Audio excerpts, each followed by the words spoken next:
Vamos abrir a palavra de Deus em Colossenses capítulo 3.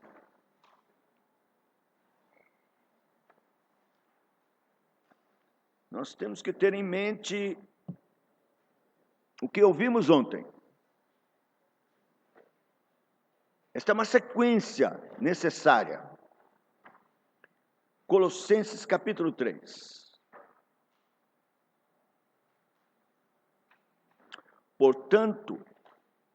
Portanto, veja essa palavra, portanto, sendo assim,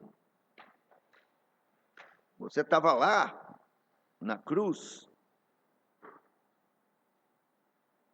e se fosse ressuscitados juntamente com Cristo, buscai as coisas lá do alto, onde Cristo vive, assentado à direita de Deus. Pensai nas coisas lá do alto, não nas que são daqui da terra, porque morreste. E a vossa vida está oculta juntamente com Cristo em Deus. Quando Cristo, que é a nossa vida, se manifestar, então vós também sereis manifestados com Ele em glória. Fazei, pois, morrer a vossa natureza terrena, prostituição, impureza, paixão lasciva, desejo maligno e avareza, que é idolatria. Por estas coisas é que vem a ira de Deus sobre os filhos da desobediência. Ora, nestas mesmas coisas andastes vós também noutro tempo, quando vivias nelas. Agora, porém, despojai-vos igualmente de tudo isto: ira, indignação, maldade, maledicência, linguagem obscena do vosso falar.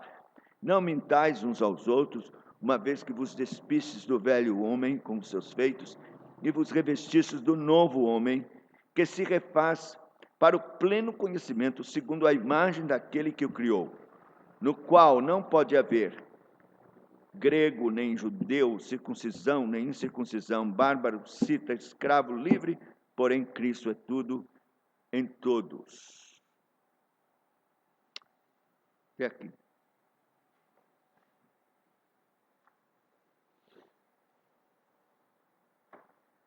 Veja os efeitos do fato que a Bíblia mostra claramente, como vimos ontem, de que você estava lá na cruz e morreu com Cristo. Foi sepultado com Ele para que o corpo do pecado fosse desfeito e ressuscitado com Ele para viver em novidade de vida.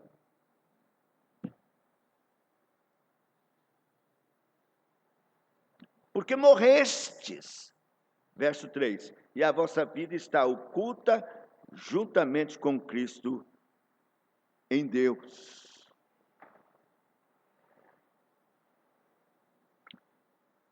No verso 5, está assim: fazei, pois, morrer a vossa natureza terrena. Ontem nós falamos que você não pode fazer nada. Agora estamos lendo aqui: fazei, pois, morrer. Como é que faz morrer? Como é que se mata? Na verdade, no original, a palavra é necroo, que vem de necros, que deu a palavra para nós necrotério. Então, você não mata nada. Já está morto. Está no necrotério já. É um corpo sem vida. No caso aqui, a natureza terrena. Está no necrotério. É assim que devemos entender. E que você deve considerar isto, crer nisso, e então, daqui para frente, a maneira como você vai enfrentar o pecado é como quem guarda um trunfo que determinou a derrota do pecado ou do corpo do pecado. Qual é a força de alguém que está no necrotério, corpo esticado, frio, gelado? Não tem força nenhuma.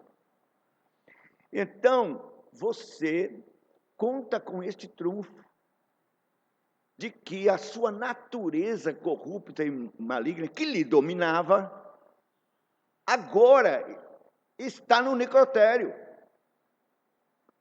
E você, então, vai lançar mão deste trunfo pela fé para, nas tentações, reivindicar mesmo esta verdade bíblica contra o pecado.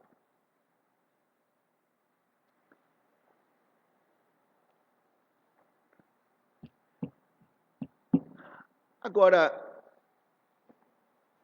nós estamos vendo a questão não tanto na prática ainda. Nós estamos vendo a questão nos fundamentos, nos princípios, porque eles é que vão lhe ajudar depois a viver a sua vida cristã. Você precisa ter firmado bem no seu coração os princípios bíblicos, a doutrina, porque ela é que vai lhe ajudar, então, na sua vida prática do dia a dia, nas tentações que virão, seus inimigos, você já sabe, é a sua própria carne, sua natureza corrupta, o velho homem, ele está no necrotério, mas o infeliz tem seus surtos, está parecendo aquela, você mata a cobra, e ela ainda fica, né, mexendo lá, diz, como é que é isso? Existe, a nossa confissão de fé fala de resíduos do pecado que permanece em nossa natureza, que é corrupta, mas que está derrotada, porque foi morta na cruz. E por isso você tem esse trunfo, sim, de vencer a sua natureza corrupta. Vencer Satanás, que é o inimigo das nossas almas, mas você tem que entender que a palavra de Deus diz que o Senhor Jesus triunfou das potestades na cruz. Então, foi lá que ele fez isso. E Cristo não fez isto para ele. Os demônios sempre se submeteram a Cristo. Desde que foram expulsos, eles estão debaixo do controle absoluto. Bom, antes como anjos que estavam já sob o controle de Cristo. E depois que caíram, mais ainda, o Senhor os tem sob o controle. Então, qual a vantagem de ele ter vencido as potestades, Satanás, na cruz? Não foi para ele, foi para nós. Então, nós temos a vitória de Cristo contra Satanás na cruz. Estamos com ele lá e, portanto, vencemos o inimigo na cruz. O Senhor o venceu na tentação para socorrer os que são tentados e na cruz definitivamente. O diabo está vencido para nós, por Cristo. E o mundo, que é outro inimigo, né? Vencemos o mundo porque morremos para o mundo. E agora é esse exatamente aquilo que eu quero desenvolver nesse momento.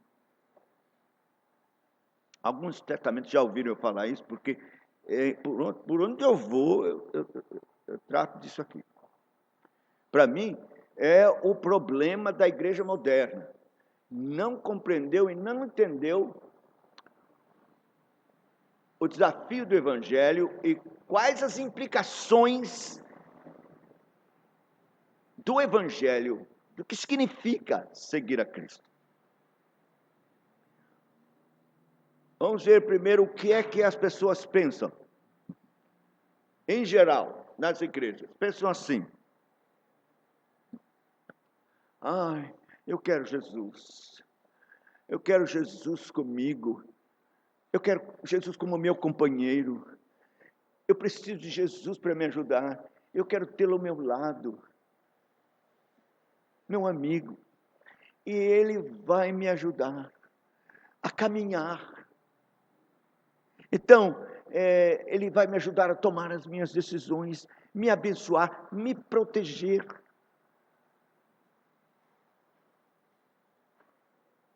E assim eu vou seguindo junto esse caminho até chegar ao céu, ajudado por Ele. Ele me segurando assim, me levando. Parece tão bonito, parece tão joia. Mas não é isso. Está errado. Você está querendo um sócio para andar com você, ele ajudar na sua vida que você tem. Jesus não quer essa sociedade de jeito nenhum. Eu digo, Jesus quer lhe matar, acabar com a sua vida. Olha, não existe nenhuma religião ou qualquer religião no mundo que tenha a proposta absurda, violenta, uma exigência extrema do que Jesus para segui-lo. Todas as religiões dizem: venha aderir, venha, você vai ter aqui componentes que vão lhe ajudar a viver a vida. Jesus diz: não tenho nada para ajudar você. Eu só tenho uma proposta.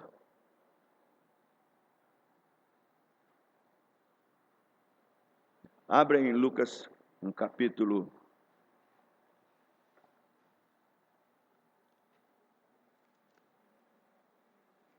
9.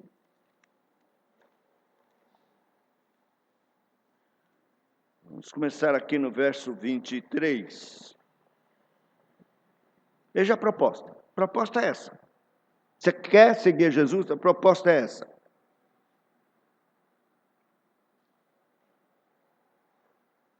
Dizia a todos: se alguém quer vir após mim, a si mesmo se negue. Dia a dia tome a sua cruz e siga-me. Pois quem quiser salvar a sua vida, perdê-la-á. Quem perder a vida por minha causa, esse a salvará. Que aproveita o homem ganhar o mundo inteiro e vier a perder-se ou causar dano a si mesmo. Bom, e aí vai. Mas eu quero ficar até aqui. Que absurdo! Jesus quer seguidores mortos. Porque quando ele diz tomar a cruz, Jesus não está falando assim, e o pessoal certamente entendeu, e quando ele está falando, que é sofrimento só, que é pegar a cruz para sofrer. A vida cristã é uma vida de sofrimento. Então a pessoa tem que carregar a cruz andando aí pela rua de Jerusalém. Não, o pessoal entendeu logo o que ele quis dizer, porque ele diz o seguinte: quem quiser salvar a sua vida, perdê-la-á. Quem perder a vida, a salvará. Então, tomar a cruz é perder a vida, é morrer. Negar-se a si mesmo, desistir da sua vida, e tomar a cruz e morrer. Morrer para você mesmo, morrer para o mundo, morrer para o pecado, morrer para os seus sonhos, ideais, direitos, morreu, acabou sua vida.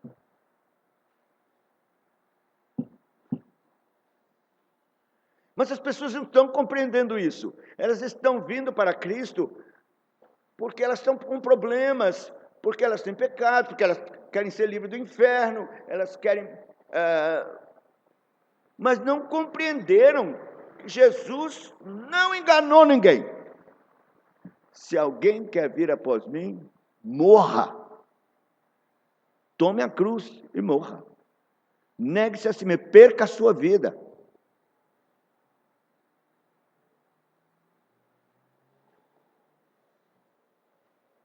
Mas a igreja está cheia de crentes vivinhos da Silva. Não querem morrer. Eu até penso o seguinte, que quando a pessoa vem, começa interessada, ouvir as coisas, as pregações, e geralmente as pregações são das benesses, daquilo que Deus pode fazer, Ele vai resolver seus problemas, Ele vai fazer isso, fazer aquilo e tal. E as pessoas começam a ficar interessadas, então querem seguir ao Senhor. Aí Satanás corre e diz assim, olha, é o seguinte, esse negócio de morrer, tomar cruz, morrer, dói. Se você quiser, você entra no meu camarim, eu vou lhe dar uma guaribada, uma ajeitada, legal. Você não precisa ir para a cruz, você vai sair um crentão. Então, cabra entra no camarim, ele dá a guaribada, ele então sai do camarim do diabo, paz do Senhor. Crentão. Ele aprendeu todos os jargões, todos os arremedos, tudo como é que faz, que se deve fazer exteriormente como crente. E pensa, pronto, não precisei ir para a cruz, não precisei morrer nada, estou aqui com a minha vida, crente. Iludido. E aí vem o diabo dá uma rasteira, cai, porque não se sustenta essa vida. E o diabo diz, é assim mesmo, é assim mesmo. A vida cristã é assim, sobe, desce, sobe, desce, sobe, desce, cai, levanta, mas eu leio aqui na Bíblia que é uma vida abundante e tal. Jesus disse, eu vim para que tenham vida e a tenham abundância. Não, isso aí de vez em quando. Tempo de avivamento e tal. Mas no geral, no normal, é assim como todo mundo vive. Mas e os pecados e tal? Ah, mas aí é uma escadinha, você vai melhorar. E nunca melhora. E a pessoa vai vivendo essa vidinha medíocre, se acostumando, aceitando. É assim, pronto. O diabo convence de que é assim mesmo.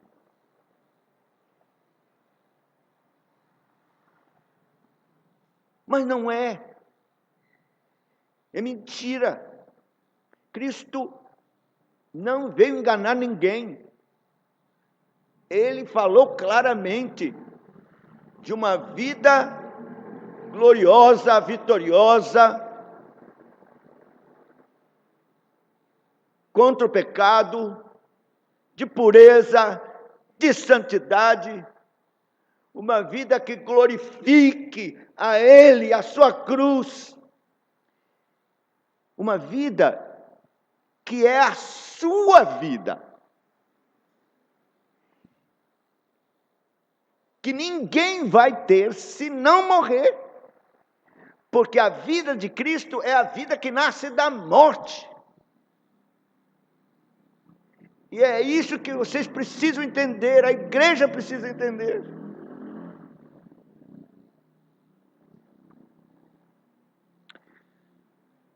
O Senhor Jesus, deixou isso claro.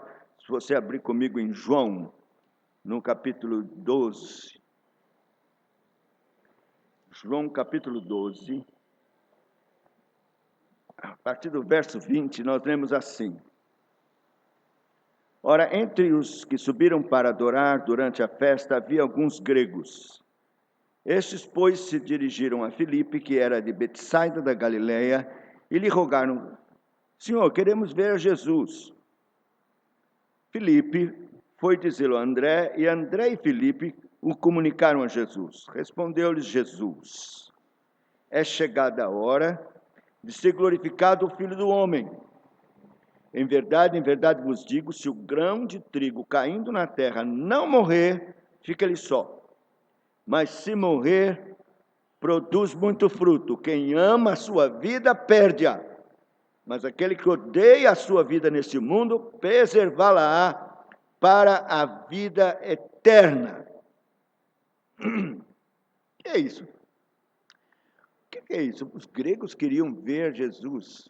E Jesus sai com uma resposta dessa.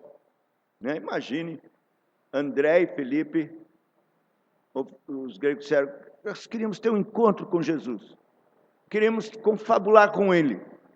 Aí, André e Filipe vão lá, interrompem Jesus, que estava ensinando, e diz: Senhor, desculpe, olha, tem um grupo de gregos que quer ver o Senhor. Então, Jesus responde dessa forma: se o grão de trigo caindo na terra não morrer, fica ele só, mas se morrer, produz muito fruto. O que é isso? Imaginem eles voltando lá para os gregos e dizendo: o Senhor respondeu assim: se o grão de trigo caindo em terra não morrer, fica só, mas se morrer, produz muito fruto. Os gregos, o que é isso? Mas os estudiosos da palavra de Deus, que conhecem o contexto, sabem que esses gregos, eles vieram para a festa, eram prosélitos, eles vieram para a festa da Páscoa que estava próxima. Jerusalém estava em polvorosa, cheia por causa da festa. E eles chegaram e ouviram o burburinho, a sorrelfa, quer dizer, todos falando assim: olha, tem um rabino maravilhoso, poderoso, não só em palavra, mas em obras. Ele não é como os escribas e fariseus, ele fala com autoridade, e vários são curados, cegos, aleijados, e até um tal de Lázaro, que está por aí, que 4 dias morto, cheirando mal, ele ressuscitou. E os gregos ficaram: oh, que coisa, onde é? Mas tem uma coisa: as autoridades já determinaram matá-lo, e quem se associar com eles já está um plano já pronto aí para tirar a vida dele. Mas os gregos pensaram: vamos fazer-lhe uma proposta de levá-lo para a Grécia, ele vai ser nosso rabino, nós vamos salvá-lo da morte, vamos dar tudo o que for necessário e tê-lo lá conosco. Então, era esta a proposta que queriam fazer. Agora a gente entende a resposta de Jesus: é chegada a hora. Em verdade vos digo, respondeu: é chegada a hora de ser glorificado o Filho do Homem. Em verdade vos digo, se o grão de trigo caindo em terra não morrer, fica só, mas se morrer, produz muito fruto. Aí ele arremata: quem ama a sua vida, perde-a. Aquele que odeia a sua vida neste mundo, preservá-la para a vida eterna. Quer dizer, é necessário morrer. Eu vou morrer como trigo na terra, e muitos frutos virão.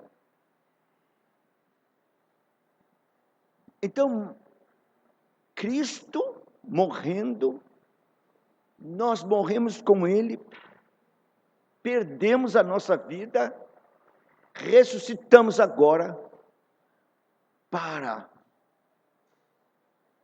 uma outra vida. Vida de Cristo.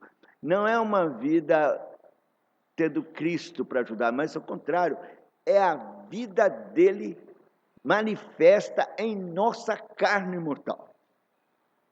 Abra em 2 Coríntios capítulo 4.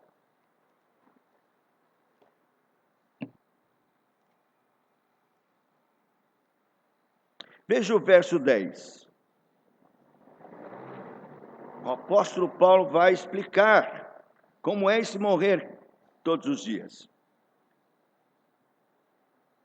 Ele está falando de perseguição, de sofrimento, abatidos, mas não destruídos, levando sempre no corpo o morrer de Jesus, para que também a sua vida se manifeste em nosso corpo.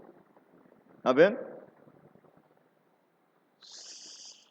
Levando no corpo o morrer de Jesus, para que também sua vida se manifeste em nosso corpo. Então, se você compreende isso, você vai começar a agir como quem está morto para o pecado, para o mundo, para si mesmo. E na hora da tentação, você vai aqui aí manifestar essa verdade da sua morte com Cristo. Um evangelista chamado Luiz Palau, muitos anos atrás, era geração 79, eu era jovem como vocês, assim. Estava lá ouvindo Luiz Palau, São Paulo, era onde eu morava, estava lá, fui também como vocês. E ele explicou esse texto, eu nunca mais esqueci. Ele disse assim, olha, toda vez que a sua vontade, essa do relógio é a sua vontade, cruza com a vontade de Deus, e você então se lembra que está morto para o pecado, você então desiste da sua vontade pela vontade de Deus, então você morreu, ou assumiu a sua morte, evidenciou sua morte, e a vida de Cristo se manifestou na sua carne mortal. Vou explicar novamente, vou tentar novamente, presta atenção. Quando a sua vontade carnal, pecaminosa, que você sabe que é contra a vontade de Deus, jovem que gostou de uma moça ímpia, que não é crente, ou moça que gostou de um rapaz que não é crente, está pensando em namorar, mas a vontade imensa de namorar, lindão o rapaz, mas a Bíblia diz, não vos ponhais em julgo, só estou dando um exemplo, em julgo desigual com os incrédulos. Então, a vontade de Deus é não, a sua é sim. E eles cruzaram. E então você diz, morri, eu não posso, não tenho mais vontade. E você desiste por causa da vontade do Senhor. Você morreu, a morte se manifestou em você. E a vida de Cristo se manifestou na sua carne mortal. E será assim todo dia, é isso que Jesus diz, levar a cruz todos os dias. É morrer todos os dias, assumir a sua morte todos os dias, é viver como um morto para o mundo e para o pecado e para as suas vontades, mas vivo para Deus. A vida de Cristo se manifestando na sua carne mortal. Veja, se você virar a página aqui, no capítulo 2 Coríntios 5, não precisa nem virar a página, 5, verso 14 e 15. 2 Coríntios 5, 14 e 15. Pois o amor de Cristo nos constrange, julgando nós isto. Um morreu por todos, logo todos morreram. Verso 15. E ele morreu por todos, para que os que vivem não vivam mais para si mesmos, mas para aquele que por eles morreu e ressuscitou. Está vendo? Um morreu, todos morreram. Os eleitos morreram. E cada eleito no seu tempo próprio vai receber do Espírito Santo a aplicação desse recurso glorioso da sua morte com Cristo. É um batismo santo no coração, com a morte, com o sepultamento e com a ressurreição do Senhor Jesus. De modo que você agora está morto para o mundo, morto para o pecado, morreu com Cristo. E Ele morreu por todos, para que os que vivem agora não vivam mais para si mesmos, mas para aquele que por eles morreu. Você diz, mas e os meus sonhos? Eu queria tanto ser médico, eu queria ser professor, eu queria ser advogado, eu queria ser isso, eu queria ser aquilo. Tinha esse sonho, ser aviador. Eu não posso mais ter.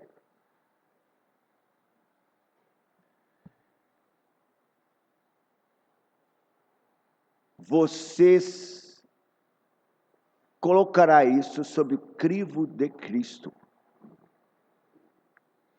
E se esta for a vontade dele, então você o será para ele, para Cristo. Aviador para Cristo. Médico para Cristo. Glória de Cristo. Servir a Cristo. Advogado para Cristo. Professor, ensinar para Cristo, para a glória de Cristo.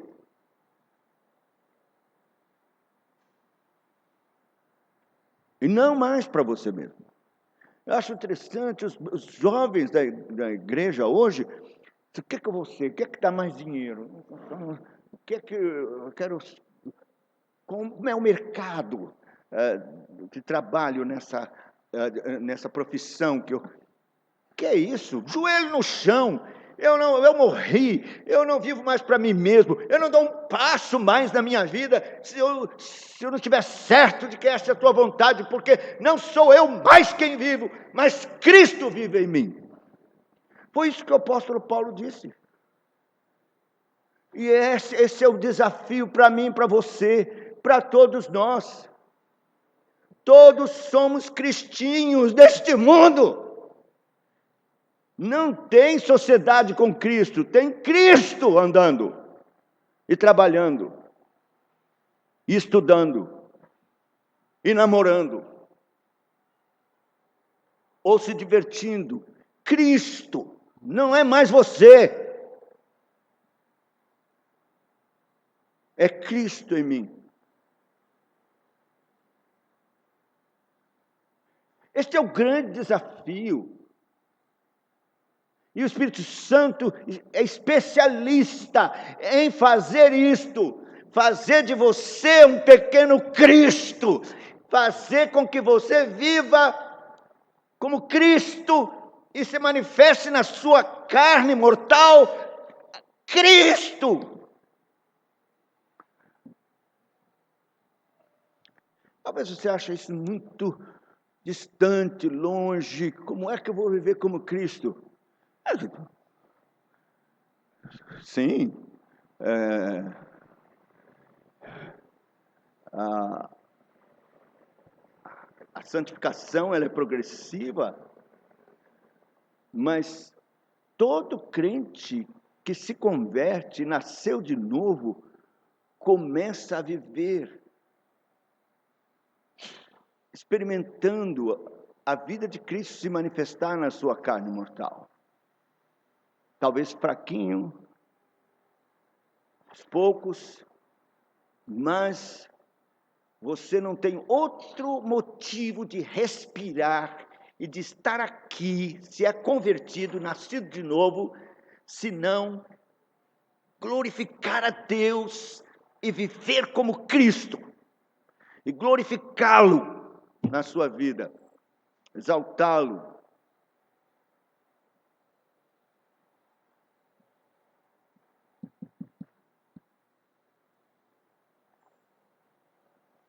Eu ouvi um pregador falando que quando Cristo subiu aos céus, os anjos se reuniram depois daquela festa e disse: e agora, Senhor, como vai ser lá a igreja? Parece que tem 120, né? 120 pessoas que ficaram lá, os teus discípulos, e essas 120 pessoas. E se eles falharem, Senhor, como vai ser? Aí o pregador disse que o Senhor disse: eles não podem falhar. Eu acho que a resposta mais bíblica, se fosse o caso de ter acontecido isso, que não tem na Bíblia, né? Mais bíblica seria: eles morreram comigo na cruz, foram sepultados comigo, ressuscitaram comigo, e agora o Espírito Santo, que foi enviado lá para eles no Pentecoste, irá revesti-los de mim. Agora não só eu só, são 120 Cristos. E quantos vierem ainda que são do meu Pai e pelos quais morri e que encherão o mundo.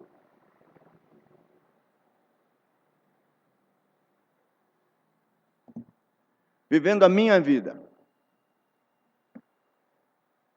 Que é este o propósito glorioso de Deus. Você veja, Romanos, capítulo 8.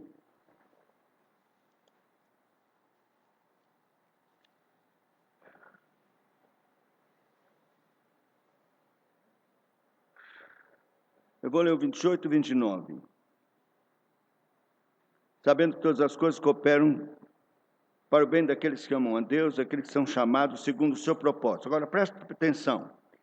Porquanto, aos que de antemão conheceu, também os predestinou para serem conformes à imagem do seu Filho, a fim de que ele seja o primogênito entre muitos irmãos. E aos que predestinou, a esses também chamou, aos que chamou também justificou, aos que justificou, a esses também glorificou, que significa também santificou. Qual é o propósito da predestinação, da escolha dos eleitos?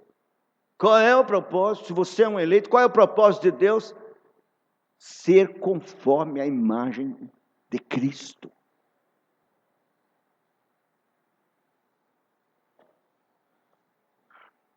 Como isso vai fazer? Vai ser feito? O Espírito Santo. Ele é especialista em fazer isso. Ele tem todo o poder. Assim como o Senhor, pela sua palavra, ordenou: haja luz, houve luz, luminares, céu, terra, toda a criação tão gloriosa, tão diversificada. Agora, o Senhor, a palavra encarnada, veio e realizou uma obra de recriação. Então, conversão é uma recriação. Veja Efésios, capítulo 2.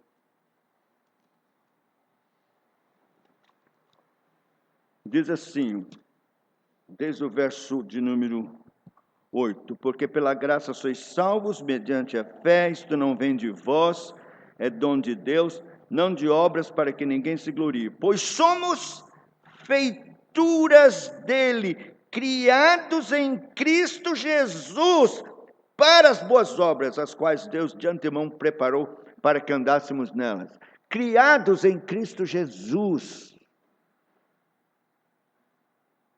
Então, é uma recriação que o Senhor Jesus Cristo fez. Aliás, os puritanos têm um estudo maravilhoso sobre o dia do Senhor, baseado nisso. Acho que eu falei ontem, né? Deus criou os céus, ele descansou no sétimo dia. Cristo operou sua obra de recriação tão extraordinária e maravilhosa e descansou delas, como diz Hebreus, capítulo 4. cumprindo o sábado no túmulo e ressuscitando no Shabá cristão, no primeiro dia. Este é o dia que ele santificou para o descanso de suas obras. Cristo. Na recriação. Então, somos criados em Cristo. Nesse desafio maravilhoso que Deus nos concede. Eu não tenho como, mas é preciso que você prossiga nisso. Aí está o princípio, fundamento. Mas, claro, a palavra de Deus ensina de que maneira você vai viver a vida de Cristo agora.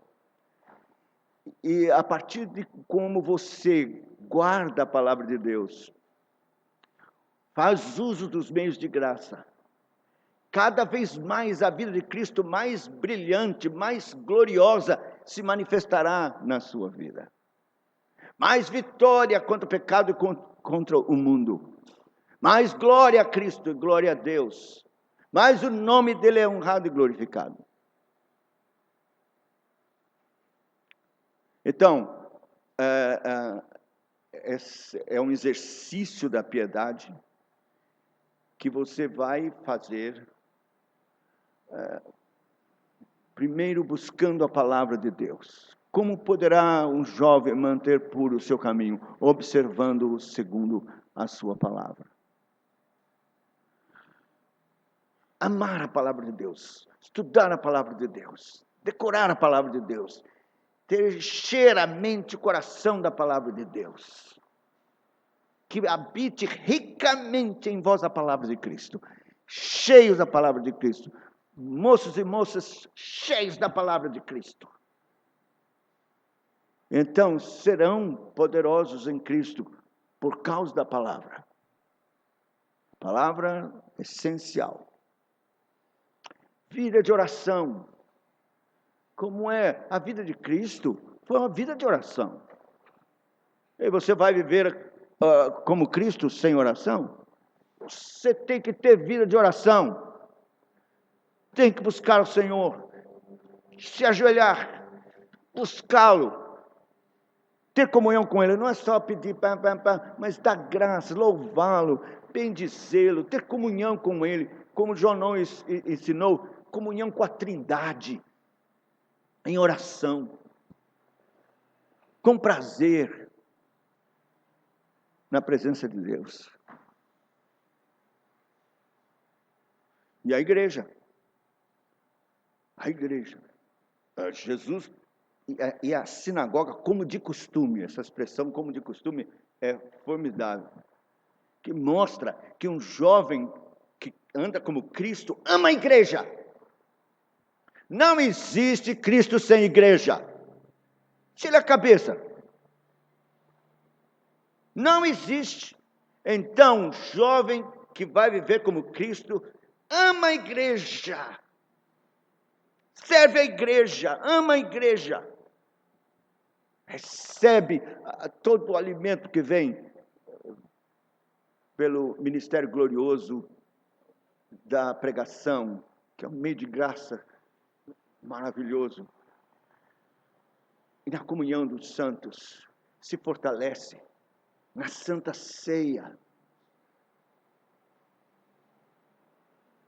para então, abastecido, viver cada dia como Cristo, glorificando ao Senhor. Eu espero que isso possa lhe ajudar, que esses fundamentos e princípios essenciais, estabelecidos no Evangelho do Senhor, na sua palavra, não possam ser esquecidos. E que você saia daqui com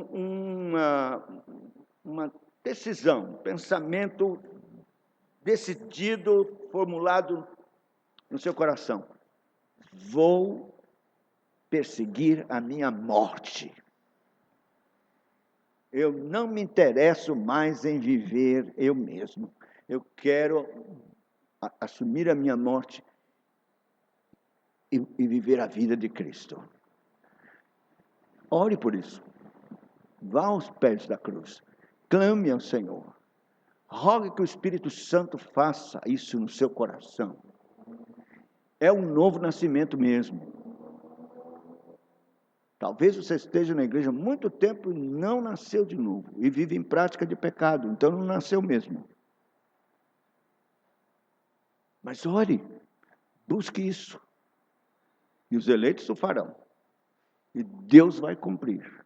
Ninguém que busca ao Senhor nesse assunto tão sério não irá receber do Espírito Santo a resposta, operando no seu coração este batismo glorioso, bendito, que vai fazer toda a diferença na sua vida cristã.